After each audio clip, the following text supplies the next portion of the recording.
Bonjour à tous, Antoine d'Acer Actu et aujourd'hui je vous fais une vidéo de test du Acer Liquid Z330, produit commercialisé en janvier 2016, 99 euros. Donc avec une offre de remboursement de 20 euros de chez Acer, on peut l'avoir pour 79 euros par conséquent et cette offre est valable jusqu'au 24 janvier. Donc avant de débuter le test de ce produit, je vais évoquer ses caractéristiques principales.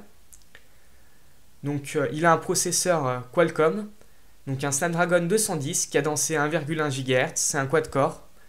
Il est épaulé par la puce graphique Adreno 304. Ensuite, au niveau de la résolution de l'écran, on a du 854 par 480 pixels. Donc c'est un écran de 4,5 pouces.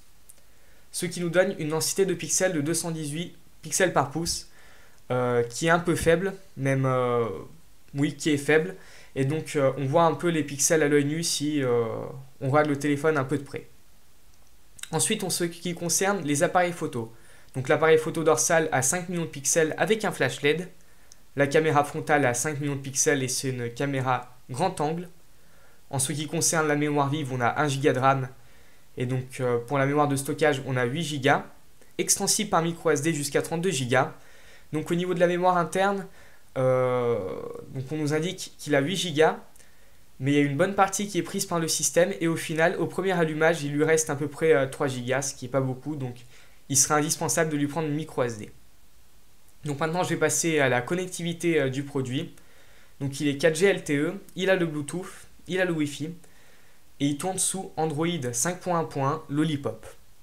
En ce qui concerne ses dimensions, il fait 133 mm de hauteur, 67 mm de largeur et il a une épaisseur de 9,7 mm pour un poids de 132 grammes. Sa batterie est amovible et c'est une batterie de 2000 mAh. Donc maintenant on va passer au test réellement, donc à l'image et le son. Je vais vous faire une présentation rapide de l'écran. C'est un écran IPS de 4,5 pouces. Je vous ai déjà donné sa résolution, sa taille aussi, donc ça sert à rien de la répéter. Voilà. Donc c'est du 480 par 854. Ensuite, la dalle tactile, elle est assez réactive. Par contre, j'ai quelque chose à lui reprocher, c'est qu'elle prend en charge le multitouch, mais que jusqu'à 2 doigts. Alors qu'en général, les téléphones prennent en charge 5 doigts, il y en a certains qui peuvent en prendre en charge 10. Mais celui-là, il n'y en a que 2, donc je vais être clair là-dessus. Ensuite, le haut-parleur, il est placé à l'arrière du produit, et il est juste ici. La prise jack 3.5 est bien sûr sur le dessus. Donc voilà. En ce qui concerne la partie photo, le produit fait des photos d'une qualité moyenne. C'est du 5 millions de pixels après, donc il ne faut pas trop en lui demander. Donc là, tout de suite, je vais faire 2 photos pour vous montrer. Donc une avec flash et une sans flash, tout simplement. Donc je vais commencer sans flash au début. Donc voilà, je vais prendre en photo Titi et Gros Minet. Ces échantillons seront disponibles dans la description de la vidéo. Donc voilà, là j'ai pris une photo sans le flash. Donc voilà, on obtient un résultat comme ça. C'est pour du 5 mégapixels, 5 millions de pixels, c'est acceptable. Après, c'est pas un photophone, donc la qualité est bien sûr moyenne. Mais ça reste acceptable pour 5 mégapixels. Ensuite, je vais faire une photo avec le flash LED, donc la même.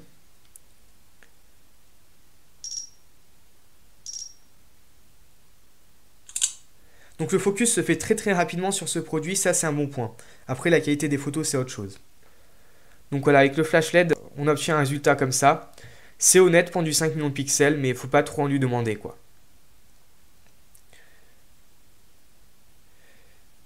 Donc voilà. Ensuite, j'avais pris quelques photos en extérieur. Alors attendez, je vais vous montrer ça tout de suite. Donc ça, c'est des captures d'écran dans Toutou. Donc voilà, par exemple, j'ai pris en photo le pneu de mon vélo. Là, c'est correct la qualité, tout simplement. Là, si on zoome, ça pixelise pas trop, c'est bien. Ensuite, j'ai pris un paysage. Donc là, si on zoome, c'est correct. Par contre, je ne sais pas si vous avez remarqué un truc, mais au niveau de donc le ciel, on le voit quasiment pas, ce qui est pas terrible parce que le ciel n'était pas gris, mais il était bleu, un peu bleu grisâtre, mais il n'était pas gris. Et donc, si on fait le focus sur le ciel, par exemple, on a tout le reste qui est noir. Donc voilà, le ciel, il est clair. Les couleurs du ciel sont assez respectées, mais par contre, on a tout le reste qui est noir. Donc, en extérieur, pour faire des photos de paysage, ça peut être parfois un peu moyen. Donc, pour du 5 j'ai oublié de montrer une autre photo. Donc, pour du 5 millions de pixels, la netteté reste correcte. Après, la balance des couleurs et des choses comme ça, on est loin du top, quoi. Là, par exemple, j'ai pris en photo un sapin. Le bâtiment, il n'est pas du tout blanc, il est beige. Et là, il s'affiche blanc, donc là, c'est juste pas possible, quoi. Au niveau des couleurs, c'est moyen. Toutes ces photos seront disponibles, bien sûr, en échantillon. Donc maintenant, je vais vous parler du son de ce produit. Donc, je vais ouvrir Google Play Music.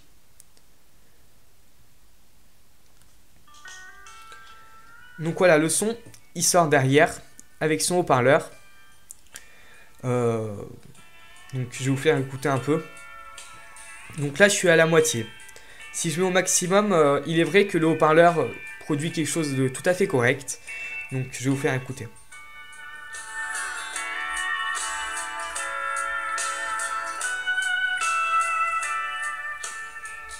Donc voilà, c'est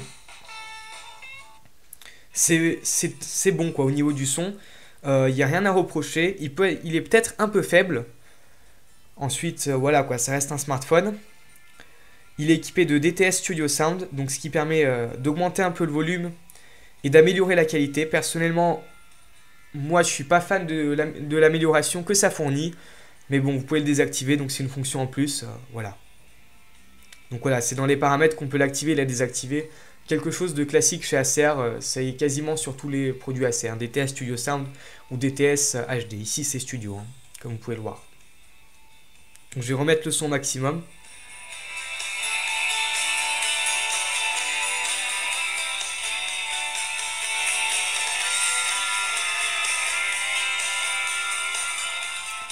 Donc voilà, à partir de 70%, ça sature quand même un peu. J'ai oublié de le préciser. Ça sature un peu, c'est quand même un peu dommage. Donc maintenant, on va passer donc au test vidéo. Donc pour voir comment elle est capable d'afficher des vidéos, donc on va prendre Mic Bug Bunny.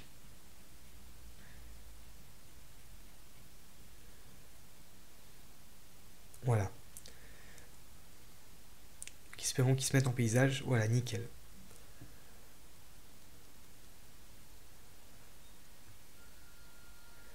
Voilà, je vais mettre en 480p.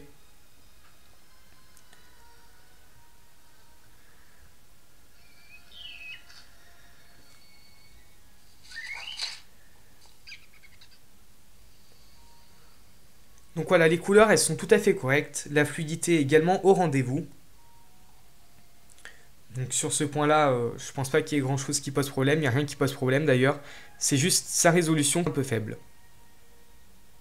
Pour certains.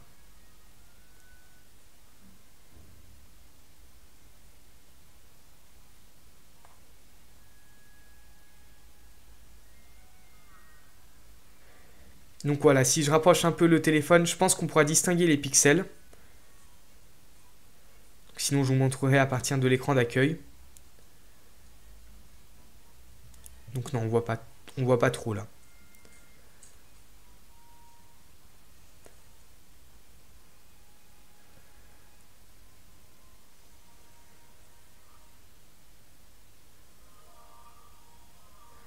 Donc voilà, la vidéo elle est tout à fait fluide.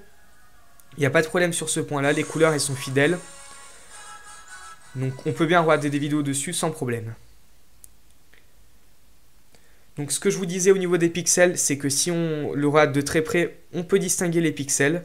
Tout simplement parce que c'est du 480p qu'on a dessus. Donc je vais essayer de faire en sorte pour vous le montrer. Je ne sais pas si ça se verra à la caméra, j'espère. Donc voilà, on peut voir hein, que par exemple l'icône des messages, elle n'est pas vraiment arrondie. Enfin, elle est ronde quoi, mais si on rapproche, on voit les petits pixels, donc qui sont carrés bien sûr. Voilà, donc on les distingue, ça c'est quelque chose qu'il faut souligner.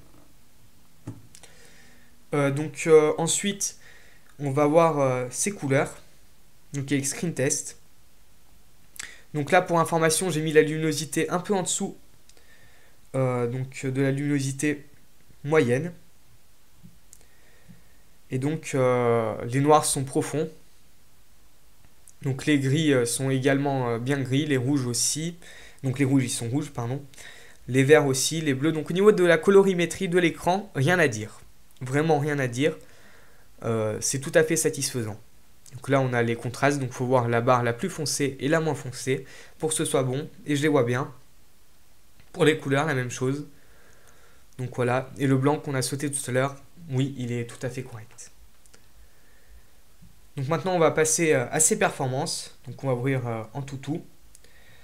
Donc là j'ai la version 5.7.1 parce que j'ai voulu effectuer le test avec la version 5.7 et la version 6 qui est une nouvelle version qui fait de nouveaux tests. Et donc pour que vous ayez une idée avec les deux versions par rapport à d'autres produits que j'ai testés. Donc la version 5, tous les autres produits je les ai testés sous cette version. Donc au niveau des tests, on va voir historique. Donc voilà, sur la version 5 dans tout, on a un score de 310 points. 18 310 points, pardon. Donc là on a différents détails. Multitâche, moteur d'exécution, enfin on a tout. Hein. Donc vous pouvez regarder, vous pouvez mettre la vidéo en pause si ça vous intéresse. En tout cas voilà, c'est un téléphone plutôt entrée de gamme hein, pour une année 2016. Et donc sur la version 6.0 dans tout, donc j'ai fait des captures d'écran avant d'installer l'ancienne. On a un score de 20 448 points. Donc la nouvelle version d'Antutu, elle est plus généreuse, ça c'est clair. Donc voilà, le détail, vous pouvez le regarder aussi. Ah mince, c'est une capture d'écran, donc il faut que je défile. Voilà, là vous avez le détail pour la 3D, UX, CPU. Et donc ici la RAM. Donc maintenant on va passer à Epic Citadel pour voir le nombre d'images par seconde qui peut nous afficher en 3D. Donc je vais fermer toutes les applications récentes. Alors Epic Citadel.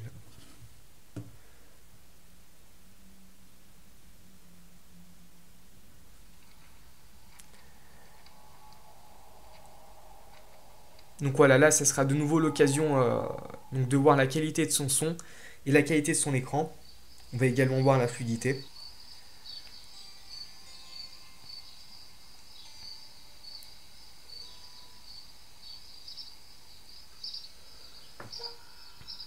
Donc on va démarrer.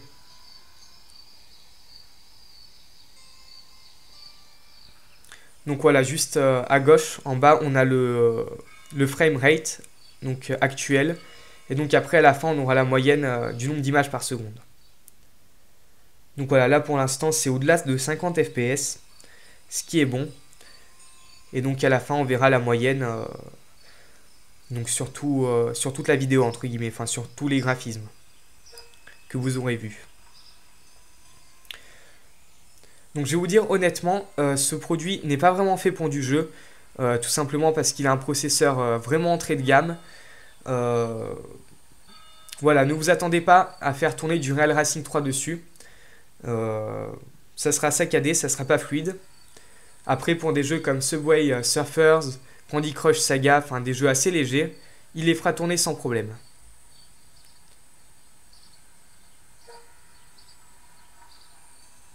Donc voilà, je vous laisse regarder un peu.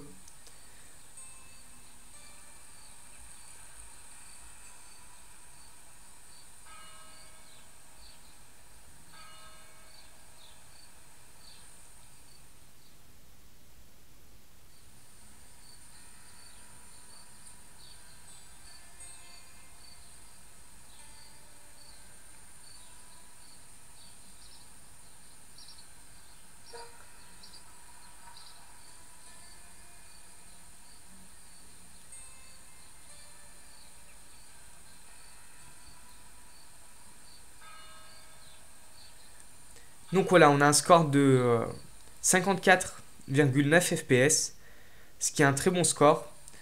Et donc c'est en High Performance, donc en performance élevée. C'est pas le test le plus approfondi, enfin, c'est l'application qui choisit elle-même quel test choisir en fonction du téléphone. Donc en tout cas là on peut retenir qu'on a 55 images par seconde.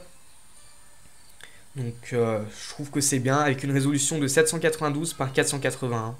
Donc 792 et pas 854 parce que les pixels sont pris par la barre qui est juste ici. Et donc du coup là ça affiche juste les boutons tactiles d'Android qui sont intégrés à l'écran malheureusement d'ailleurs. Donc voilà. Donc maintenant ce qu'on va faire c'est que je vais allumer Subway Surfers pour vous montrer comment ça tourne. Et donc Real Racing 3, j'ai même pas essayé de l'installer. Je sais pas s'il s'installera dessus. À mon avis, oui. Mais de toute manière, l'expérience jeu sur ce produit ne sera vraiment pas intéressante, quoi. Il y aura des saccades, ça sera pas agréable, quoi.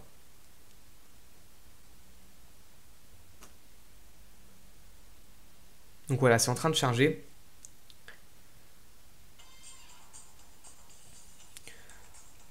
Donc je vais éteindre le son quand même. Et donc maintenant, je vais vous montrer que c'est tout à fait fluide. Donc là, j'ai loupé l'obstacle.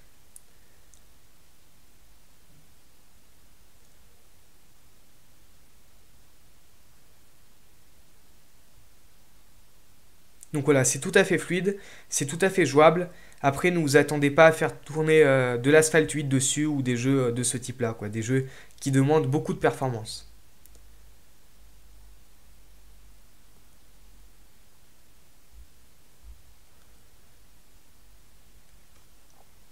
Donc voilà, au niveau de la partie performance, je pense que j'ai tout dit.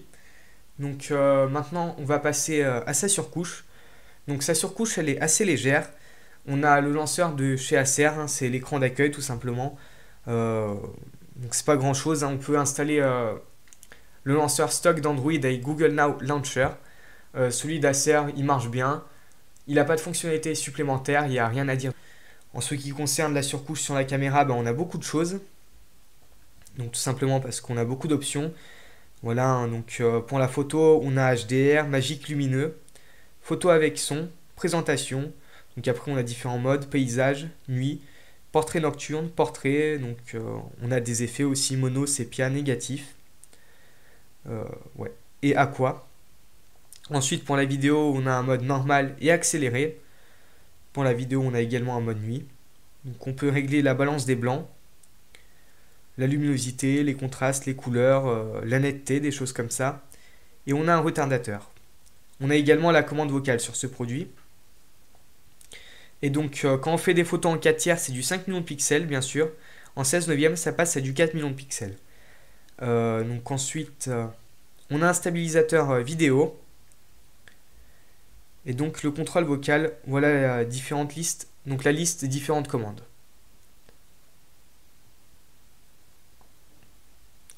Donc par exemple, si je l'active et si je dis normal, normalement ça devrait prendre une photo. Donc c'est ce que je vais faire. Normal. Normal. Donc voilà, décidément, il veut pas. Je vais regarder une autre commande. En tout cas, le contrôle vocal, ça marche pas toujours très bien, malheureusement.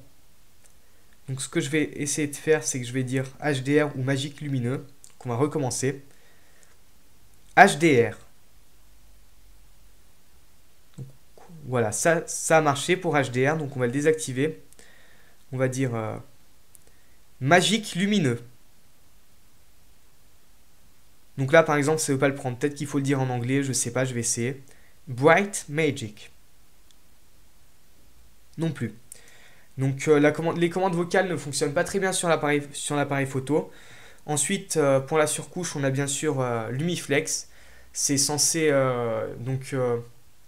optimiser la luminosité de l'écran dans n'importe quelle condition. Personnellement, j'ai pas vu de différence quand la fonction était activée. Peut-être qu'après de futures mises à jour, elle servira à quelque chose, mais dans les faits, elle ne sert à rien. C'est une option qui est tout simplement dans les paramètres. Donc Lumiflex, voilà, on peut l'activer, on peut la désactiver. Ça fait rien en fait. Enfin, j'ai pas vu grand chose. Donc ensuite on a la barre de notification qui est un peu surcouchée. Donc on a la note flottante, les calculatrices flottantes, le calendrier flottant, la lampe, l'alarme, donc Bluetooth, rotation auto, appel flottant. Donc on a quelques ajouts de la part d'Acer. Donc tout ce qui est flottant en fait c'est Acer qui l'ont ajouté. Donc calculatrice flottante, donc voilà, enfin appel flottant. Ensuite on peut avoir le chronomètre flottant, l'appareil photo flottant, la carte flottante, le texte flottant, navigateur et voilà. Donc j'ai pas... Voilà, donc c'est... Il y a quelques ajouts de la part d'Acer qui peuvent être utiles. Après, d'un autre côté, il y a des ajouts qui sont complètement inutiles. Donc là, on a de la publicité. Donc 50 jeux, je vais vous montrer de plus près. Donc là, c'est un lien vers le site de Gameloft, 50 jeux. Ensuite, on a ça, Agoda, j'ai même pas regardé ce que c'est. On a Amazon, que j'ai pas installé. Donc ensuite, on a Danger Dash. Après, on a Ninja Up. Puffin Free, donc c'est un navigateur internet par contre qui est assez intéressant, donc je vous conseille de le tester. Puzzle Pets, Real Football, et donc c'est tout. Donc ce genre de choses c'est inutile, mais ce qui est bien, c'est qu'on peut les désinstaller. Donc là par exemple, j'ai envie de supprimer Agoda, ça l'a désinstallé et elle a disparu du menu. Donc au moins elles sont désinstallables et elles ne sont pas bloquées sur le téléphone. Donc ensuite en termes de surcouche, on a Tutoriel Acer. Donc ce logiciel, il nous explique donc différentes fonctionnalités du téléphone. Donc là, on peut taper sa question. Par exemple, je vais taper appel. Voilà, et par exemple, on a une explication pour appel avec numéro qui est très bien faite, avec des captures d'écran, tout ce qu'il faut. Donc sur ce point-là, si vous venez d'iOS ou tout simplement vous n'avez jamais eu de smartphone, cette fonctionnalité est vraiment pratique. Donc pour apprendre à vous servir de l'appareil. Donc au niveau de la surcouche, je pense que maintenant j'ai fait le tour. Donc là j'ai appuyé sur le bouton on off sans faire exprès. Donc maintenant je vais parler de son autonomie. Donc sa capacité de batterie est de 2000 mAh. En usage intensif, à mon avis on peut tenir la journée sans problème. Enfin on peut la tenir sans problème. En usage normal, donc normal pour moi c'est modéré parce que donc d'une heure 30 d'utilisation par jour, on peut tenir 2 jours je pense. Mais j'ai pas essayé, tout simplement parce que je suis quelqu'un qui utilise son téléphone intensivement. Et donc en veille, il consomme très peu d'énergie, donc 2 jours à mon avis sans problème. Voilà, donc je vais vous montrer quelques captures d'écran pour son autonomie. Maintenant. Alors, donc capture d'écran.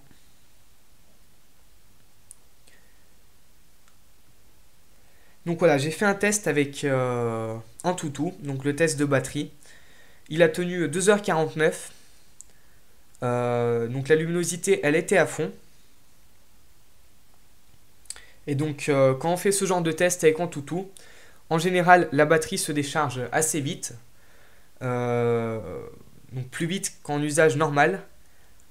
Donc c'est un très bon score, on a un score de 4873 points. Donc si vous voulez comparer l'autonomie de votre téléphone avec celui-là, n'hésitez pas à faire ce test, tout simplement. Donc voilà, donc maintenant je vais conclure ce test. Donc je vais vous rappeler son prix. Son prix constructeur est actuellement de 99 €. Donc on a une offre de remboursement qui est valable jusqu'au 24 janvier. Donc c'est une offre de 20 € qui fait passer le téléphone par conséquent à 79 €. Je trouve que son rapport qualité-prix est correct. Il pourrait être mieux, il y a des rapports qui sont un peu meilleurs sur le marché, mais bon, il n'est pas mauvais non plus. Son autonomie, on peut la mettre comme un point fort. Il n'a pas une autonomie extraordinaire, mais pour du 2000 mAh, il tient très bien, donc il est bien optimisé. Sa batterie, elle est amovible, donc c'est un bon point aussi. Au niveau des points forts, on a également l'écran, mais c'est aussi son point faible. Donc l'écran, au niveau de la colorimétrie, il est très bon. Par contre, au niveau de la résolution, je la trouve un peu obsolète. Au niveau des points faibles, donc on a le haut-parleur qui a tendance à saturer au bout de 70% à peu près. Ensuite, les photos sont de qualité moyenne, surtout en extérieur. Et donc, voilà. Enfin non. Il y a aussi la dalle tactile qui a que 2 points et donc qui détecte que 2 doigts, ce que je trouve moyen pour le prix du téléphone. Donc en ce qui concerne la cible produit, c'est clairement la jeunesse qui cherche un smartphone de taille moyenne, donc même de petite taille, parce qu'aujourd'hui la taille moyenne c'est 5,5 pouces, enfin la taille qui commence à se démocratiser de plus en plus. Donc un téléphone avec la 4G, double SIM et avec un slot micro SD. Donc c'était ma vidéo de test du Acer Liquid Z330. Donc si vous avez aimé cette vidéo, n'hésitez pas à mettre un like. Si vous avez des questions, n'hésitez pas à commenter. Abonnez-vous à notre chaîne et à bientôt pour d'autres vidéos.